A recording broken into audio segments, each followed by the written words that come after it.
Chapter 12 of Yuddhananthara Parva. The Passing of Bhishma.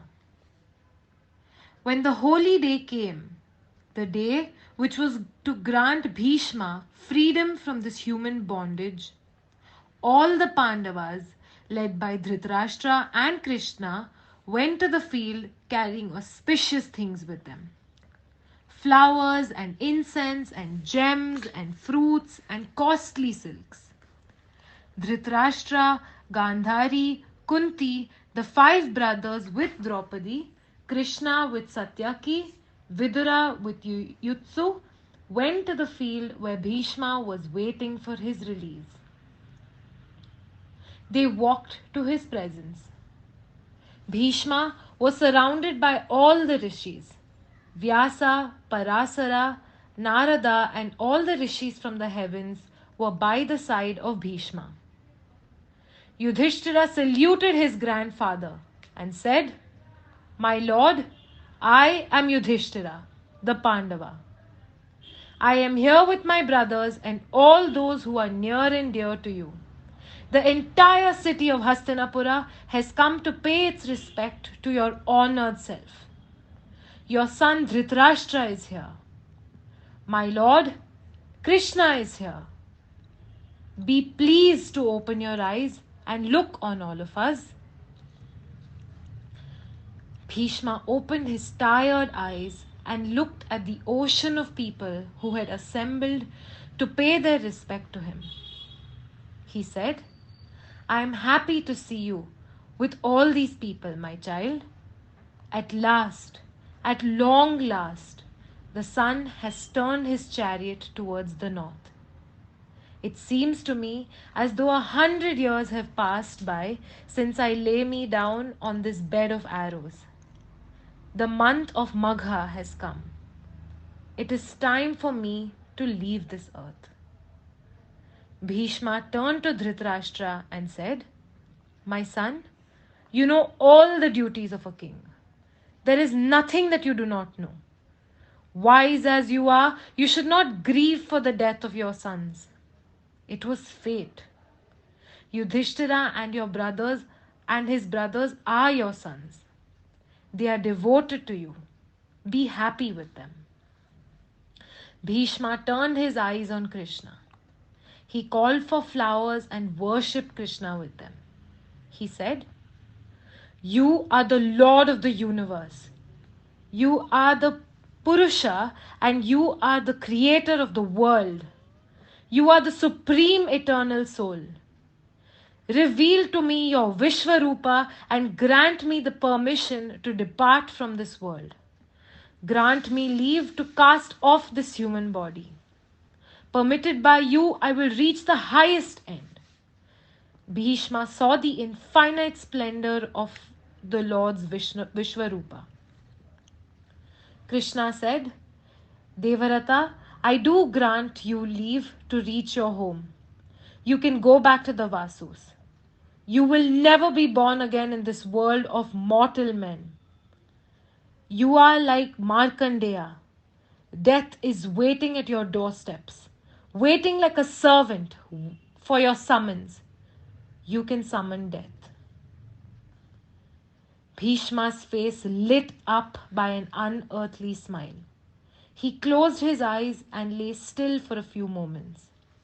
He made a gentle effort and willed himself to die. Those around him saw a wonderful glow leave his body. It rose up in the sky and became lost in the clouds. There was heard heavenly instruments making sweet music. The sky was filled with it. A cool breeze blew, laden with the perfume of 1,000 heavenly flowers. The earth was cool and pleasant. The heart of everyone filled with a strange peace when the soul of Bhishma went on its journey to the heavens. They placed his body with all the arrows on a pyre they made of sandalwood. Yudhishthira and Vidura wrapped the body of the great man in silk and flowers. Yuyutsu held the royal white umbrella over it. The funeral procession was solemn and splendid. The Sama was chanted by the Brahmins, and Dhritarashtra set fire to the pyre. Yudhishthira and his brothers, with Vidura and Dhritarashtra, stood on the right side of the pyre. The next day, they collected the bones of Bhishma and went to the river Ganga.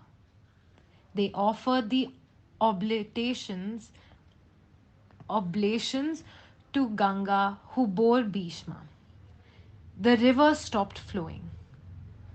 Ganga rose up from the river and came ashore, weeping and lamenting her child.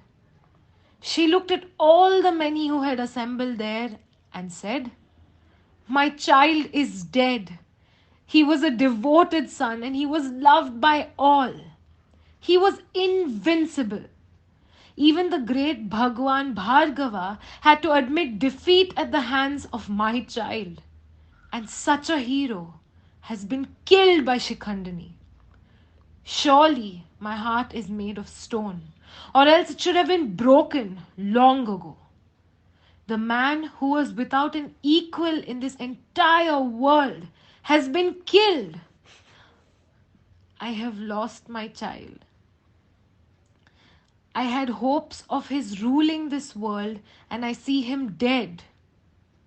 My child, my poor unfortunate child, is dead, and I am left lamenting." Her grief was terrible. Krishna went near her and said, "Weep not, mother of the world. Your son has gone to the world to which he belongs.